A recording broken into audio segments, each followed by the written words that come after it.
A team of physicists and chemists from the University of Bristol have grown a man-made diamond that, when placed in a radioactive field, is able to generate a small electrical current. The most common way of electricity generation is using energy to move a magnet through a coil of wire to generate a current. But scientists have observed the man-made diamond is able to produce a charge simply by being placed in close proximity to a radioactive source. In less than 2 years, you might be able to buy a smartwatch powered with a radioactive diamond battery that will outlive you and your progeny for generations. Today, we're going to take a dive into nano diamond batteries and the future of power generation as a whole. Before we continue, we would appreciate it if you subscribe to our channel and click the bell icon so that you are kept up to speed on our subsequent videos. Let's not waste any more time and go straight to the point, shall we? To begin, let's go through the technical specifications. NDB employs layers of nanodiamonds that are paneled and impossibly small to construct its nano diamond battery. For context, 1 nanometer is 1/1000th of a meter. Because of their superior heat conductivity, diamonds are often used in the production of electrical components. According to a paper produced by the College of Engineering at the University of Houston, they are the most well-known naturally occurring heat conductors, and they are 3 to 4 times as efficient as copper or silver. Using carbon-14 diamond-like carbon DLC as a beta radiation source and extra normal carbon DLC to construct the requisite semiconductor junction and encapsulate the carbon-14. This battery functions as a beta voltaic cell.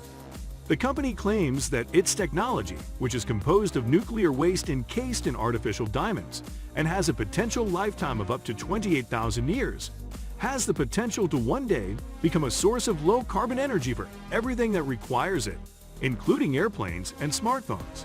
On the other hand, there are some who have commented on the internet who question whether or not the composition of the battery makes it acceptable for use in devices that need a constant high energy output.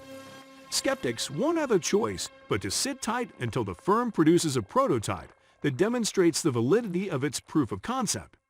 Many of NDB envisioned uses for nano diamond batteries will continue to exist only in the realm of theory until then, for the very first time, a nuclear diamond battery was proposed and developed in 2016 by researchers at Bristol University. When put in a radioactive field, Professor Tom Scott's team grew a synthetic diamond capable of generating a modest electric current. Because the diamond is capable of producing a charge when put in close contact with radioactive sources, the battery is self-charging. Carbon-14, a radioactive form of carbon, was eventually chosen by the Bristol team instead of nickel-63, the radiation source first employed by the researchers. The graphite blocks in the reactors of the UK aging nuclear reactors have enormous stores of carbon-14. Carbon-14, although a low-yield beta particle emitter, is nevertheless too dangerous to release into the environment. Hence, it must be kept safely for the long term. The experts at Bristol University believe that recovering and reusing what is now just nuclear waste presents a significant potential. A spin-off firm named Arconlight was established last year to commercialize the diamond battery technology. You may be concerned about the potential risks posed by the battery. We will get to that in a minute. In the same way a photovoltaic solar cell transforms light into energy, a beta voltaic solar cell converts beta radiation into electricity. According to Boardman, in a thick matrix, such as diamond, the possibility that it would release radiation that would penetrate human skin is eliminated. Beta voltaic cells aren't a new technology when it comes to their origin. They were first developed in the 1950s and are now the primary source of power for pacemakers. When employed in conjunction with silicon semiconductor cells, the radioactive isotope promethium-147 was often put into service as a generator of beta electrons. However, these semiconducting materials were not especially effective in converting electrons produced by beta decay into an electric current that could be used. Because of this, the researchers were forced to select isotopes with a larger risk factor, but also a higher energy output in their beta voltaic formulations. As more affordable lithium-ion batteries were available on the market, first-generation nuclear batteries went out of style. However, testing and development of beta voltaic cells proceeded during the next several decades. In the end, improved semiconducting materials and isotopes that were less hazardous were combined to create better battery prototypes. In 2009, a firm called Wytronix, which is situated in the state of New York, created a battery that is based on tritium, and it was testing this battery in applications that monitor military equipment. Boardman and Arconlight don't think their batteries will be used to power cars or even computers, unlike NDB. This is because they last thousands of times longer than regular AA batteries, but only give off a small fraction of the power that regular AA batteries do. Arconlight's power cells would need about 5,730 years to reach 50% activity and start producing electricity if they were powered by carbon-14. The company thinks that they will be used to power microdetectors, wireless EOT or sensor devices, or medical implants. In 2018, researchers from Bristol put their diamond batteries to the test at the summit of a volcano by assessing their strength and durability. During the project, prototype Arconlight Betable TEGs was used to provide power to sensors housed inside a remote monitoring station that was referred to as a dragon egg.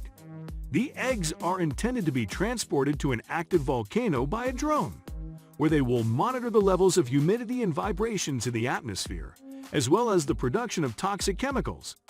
Because of the indestructible nature of the diamond, it is possible that one day, nuclear diamond batteries may be used to help in the distributed power management of satellites or other spacecraft, which would enable these devices to have longer operating lifetimes in harsh environments. Arconlight's batteries might offer a fit-and-forget solution for EOT devices in a world increasingly reliant on sensor input. Boardman claims that the device can help save on emissions. In the production of a diamond battery with the same energy density as an AA8 battery, the carbon footprint would be reduced by roughly 2.5 kg, he claims. At some point in the not-too-distant future, Arconlight intends to establish a manufacturing facility at one of the several defunct nuclear power facilities located in the southwest of England or potentially in North Wales. In this manner, the corporation is provided with convenient access to carbon-14 isotopes for use in the construction of batteries. Boardman thinks that if all goes according to plan, carbon-14 batteries will start making an appearance in electronic gadgets around the year 2024. Even though they won't make our phones or automobiles last forever, they're likely going to be everywhere, and they'll routinely make minor appliances last longer. This is a good thing.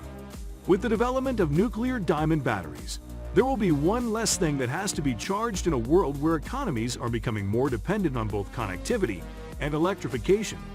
That's all for today, guys. Thank you for spending some time with us. If you found this video interesting, make sure you subscribe to our channel. Hit the like button and notification icon to get access to more interesting videos from us, and share your thoughts in the comment section. Thanks for watching.